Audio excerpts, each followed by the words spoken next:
అతివృష్టి అనావృష్టి ప్రభావంతో అన్నదాతలు ఆర్థిక సంక్షోభంలో కూరుకుపోతున్నారు. ముఖ్యంగా ఏకపంట విధానంలో మూస ధోరణిలో సాగుతున్న రైతులు తీవ్ర నష్టాలను చవిచూస్తున్నారు. ఈ సమస్యల నుండి గట్టెక్కాలంటే సమీకృత వ్యవసాయం చేయక తప్పదంటున్నారు శాస్త్రవేత్తలు.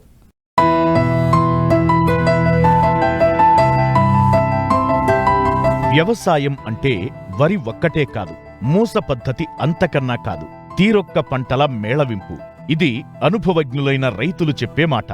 అందివచ్చిన అవకాశాన్ని సద్వినియోగం చేసుకుని సాగు చేస్తే అన్నదాతకు కష్టాల ఊసే ఉండదు.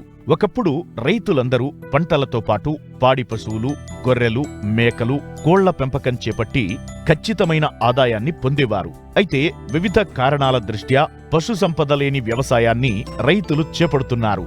అంతేకాకుండా ఒకే పంటను సాగు చేస్తూ నష్టపోతున్నారు.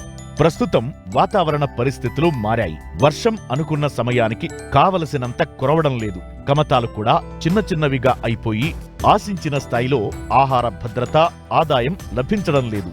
మారుతున్న కాలానుగుణంగా వ్యవసాయ అనుబంధ రంగాలను ఎన్నుకుని కలగలుపుగా వ్యవసాయం చేపట్టాలి.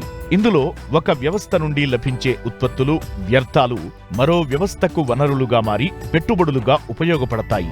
ఇది గమనించిన విశాఖ జిల్లా కొండెంపూడి కృషి విజ్ఞాన కేంద్రం శాస్త్రవేత్తలు వ్యవసాయాన్ని లాభసాటిగా మార్చేందుకు సమీకృత వ్యవసాయాన్ని ముందుకు తీసుకొచ్చారు. ఇందుకోసం కేవీకేలో ప్రయోగాత్మకంగా మోడల్ ఫామ్ను తీర్చిదిద్ది రైతులకు అవగాహన కల్పిస్తున్నారు. విపత్కర పరిస్థితుల్లో ఒకటి కాకపోయినా మరొక దాంట్లోనైనా గట్టెక్కే అవకాశాలు ఉంటాయని భరోసా కల్పిస్తున్నారు. ఈ కృషి విజ్ఞాన కేంద్రంలో ఒక 50 ఎకరాల ఫామ్లో ఈరోజు వివిధ డిమాన్స్ట్రేషన్ యూనిట్స్తో పాటు ఈ సమీకృత సేద్య వ్యవసాయ విధానం పైన ఒక యూనిట్ని ఏర్పాటు చేయడం జరిగింది. ఇందులో మనం ఆవుల పెంపకము, కోళ్ల పెంపకము, అలాగే మేకల పెంపకం అనే కార్యక్రమాన్ని చేపట్టడం జరుగుతుంది. ఈ సమీకృత సేద్య విధానం వలన ఉపయోగాలు ఏంటంటే, ఈరోజు భారతదేశంలో వ్యవసాయం పైన దాదాపు 70% మంది రైతులు ఆధారపడి జీవిస్తున్నారు. కానీ ఈ రోజున ఆధునిక వ్యవసాయం చేపట్టినప్పుడు ఎరువుల రూపంలో కానీ, విత్తనాల రూపంలోనూ, పురుగు మందులు, వీటన్నిటికీ కూడా అధికమైన ఖర్చులు అవుతున్నాయి. వీటితో పాటు గ్రామ స్థాయిలో కూలీల కొరత కూడా ఎక్కువగా ఉండడం వల్ల కూలీల ఖర్చు కూడా బాగా పెరిగిపోతుంది.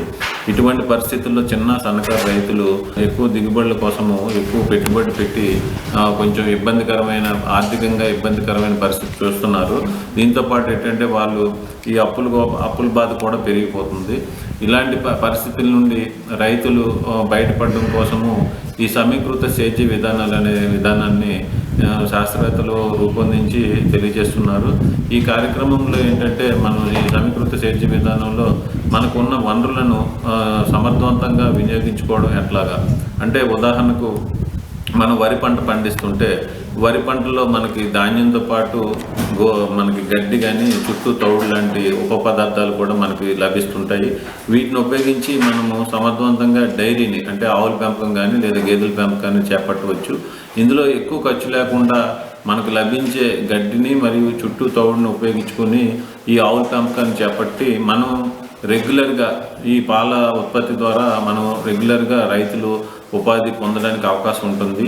అట్లాగే మనకి ఈ మనం పండించే ఈ పంటలు ముఖ్యంగా ఏంటంటే, వరిలో కానీ, మొక్కజొన్న కానీ, జొన్న, సజ్జలు ఇలాంటి పంటలు పండించినప్పుడు వాటిలో వచ్చే గింజలను ఉపయోగించుకొని కోళ్ల పెంపకం కూడా చేపట్టవచ్చు.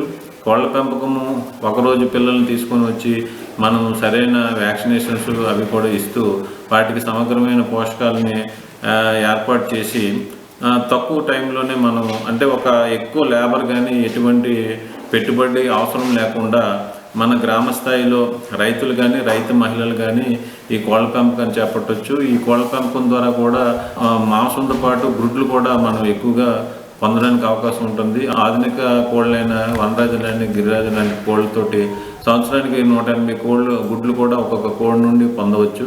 ఈరోజు ఉన్న మార్కెట్ రేట్ల ప్రకారము గుడ్డు ద్వారా కూడా మనం మంచి ఆదాయం పొందవచ్చు. అలాగే దాని తర్వాత ఆ కోళ్ళ ద్వారా వచ్చే మాంసం ఉత్పత్తుల ద్వారా కూడా మన ఆదాయాన్ని సమకూర్చుకునే అవకాశం ఉంటుంది. వీటితో పాటు మేకల పెంపకము, గొర్రెల పెంపకం కూడా ఎక్కువ పెట్టుబడి లేకుండా కూడా చిన్న వయసు పిల్లల్ని మనం పెంచుకుంటూ ఒక సంవత్సరం 2 సంవత్సరాల్లో కూడా మంచి ఆదాయాన్ని పొందడానికి అవకాశం ఉంటుంది. అలాగే రైతు తనకున్న అతి తక్కువ భూమిలో ఈ కూరగాయల పెంపకం కూడా చేపట్టవచ్చు. ఒక 20 సెంట్లు 30 సెంట్లు భూమిలో వంగ, బెండ, బీర అలాంటి వివిధ రకాల కూరగాయలు మార్కెట్కి అవసరానికి అనుకూలంగా ప్లాన్ చేసుకుని సీజన్లో ఎక్కువగా రాకుండా అన్ని సీజన్స్కి కూడా ఈ కూరగాయలు వచ్చే విధంగా రైతు ప్లాన్ చేసుకుంటే మంచి దిగుబడులు, మంచి రేటు వచ్చిన టైంలో మనం ఈ కూరగాయలు అమ్ముకొని కూడా మంచి ఆదాయం పొందొచ్చు. మన కరోనా టైంలో కూడా ఎక్కువ మంది రైతులు ఈ కూరగాయల పెంపకం ద్వారా సుస్థిరమైన ఆదాయం పొందడం జరిగింది. ఇది మేము పరిశీలనలో కూడా మేము గమనించడం జరిగింది. అట్లాగే రైతు తనకున్న తక్కువ భూమి, ముఖ్యంగా మెట్ట ప్రాంతంలో మెట్ట భూమి, కొంచెం నీటి వనరులు ఉన్న భూమిలోను జీడి కానీ, మామిడి కానీ వంటి పంటలు మనం చేపట్టి వాటి ద్వారా సాలిన ఇంత ఆదాయం పొందొచ్చు. వీటితో పాటు మనకు కొంచెం నీటి వస్తున్న పొలాల్లో అరటి కానీ, కొబ్బరి లాంటి పంటలు అంతర పంటల కింద కూడా చేపట్టి ఇటు అరటి నుండి అటు కొబ్బరి నుండి కూడా కొంత ఆదాయం పొందొచ్చు. ఈ అరటిలో అంతర పంటల కింద కూరగాయల పెంపకం చేపట్టవచ్చు. కంద లాంటి పంటలు కూడా మనం తీసుకొని మనకున్న తక్కువ భూమి వనరులను, తక్కువ నీటి వనరులను ఉపయోగించుకొని వివిధ రకాల పంటలు పండించడం ద్వారా చిన్న రైతు కూడా తనకున్న తక్కువ వనరులతో సుస్థిరమైన ఆదాయాన్ని పొందుతూ తన కుటుంబానికి కావాల్సిన అన్ని రకాల అవసరాలని కూడా తీర్చుకోవడానికి మంచి అవకాశం ఉంటుంది. చిన్న చెరువుల్లో చిన్నపాటి మత్స్య సంపదను కూడా పెంచుకొని చేపల పెంపకం కూడా చేపట్టి వాళ్ళు కూడా కొంత ఆదాయాన్ని పొందడానికి అవకాశం ఉంటుంది. మనకున్న వనరులను బట్టి ఈ సమీకృత సేద్య విధానాన్ని ప్లాన్ చేసుకొని అందులో ఏ రకమైన పంటలు మనం టేకప్ చేయొచ్చు, ఏ రకమైన పౌల్ట్రీ కానీ, డైరీ ఏ రకమైన ఉప కార్యక్రమాలు చేపడితే బాగుంటుంది అనేది కూడా రైతు స్థాయిలో ఒక ప్లాన్ చేసుకొని ఆ విధంగా సమర్థవంతంగా ఆదాయం పొందే అవకాశం ఉండే విధంగా మనం ఈ సమీకృత సేద్య విధానాన్ని మనం ఉపయోగించుకోవచ్చు. ఇది ప్రపంచవ్యాప్తంగా కూడా మంచిగా రైతులకి బాగా ఉపయోగపడే కార్యక్రమంగా రూపొందించబడింది. ముఖ్యంగా చిన్న సన్నకారు రైతులకైతే ఇది చాలా ఉపయోగకరంగా ఉంటుంది.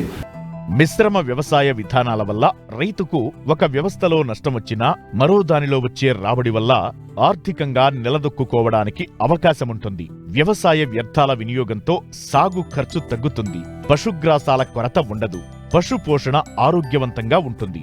చిన్న సన్నకారు రైతులకు నిరంతర ఉపాధి, స్థిరమైన ఆదాయం లభిస్తుంది. భూసార, పర్యావరణ పరిరక్షణతో పాటు పెరుగుతున్న జనాభాకు ఆహార భద్రత లభిస్తుంది.